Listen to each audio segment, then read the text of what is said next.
Hey everybody, welcome to our latest installment of Sip with Sam. I am here inside the world's largest wind tunnel.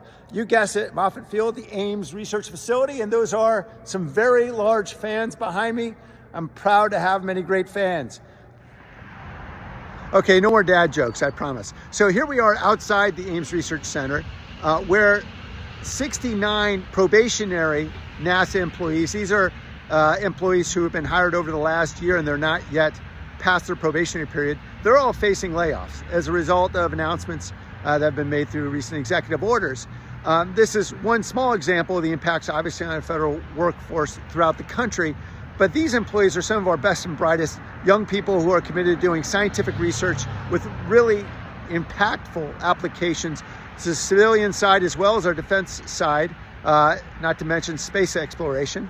There's an enormous amount of research being done inside this facility of a wide variety. And this is an example of what a blunderbuss approach to cutting will result in. Now, in contrast, actually, what we see from the Defense Department in announcements that came out yesterday was a description from the Defense Secretary, Pete Hegseth, that there would be 8% cuts each of the next 5 years in the defense budget. Now, that's controversial. I understand there may be lots of folks pushing back on that, but that's the way budget cuts should be announced. That is by a department head who says, we're going to study what our most critical operations are that we need to protect and invest in, and where the fat is, and we're going to cut there. And those are, frankly, more difficult decisions that take some time working with the workforce and stakeholders and experts to help us all understand where our dollars can go the farthest. And specifically in the Defense Department, I have some very clear ideas, as do many in Silicon Valley, about how we could save tens of billions, if not hundreds of billions of dollars in the defense budget over the next several years around procurement, specifically around shifting a procurement model that was created after World War II for procuring ships and tanks and planes, and shifting that to a model that is much more appropriate for procuring the tools that we need to keep us safe in the future, overwhelmingly around technology. It's around everything from cybersecurity to software, to drones, to AI, all the things we know the Defense Department critically needs, where we are in a global race around security, and we need investment that is smart. We don't need 11-year procurement cycles with extensive specifications that we typically see.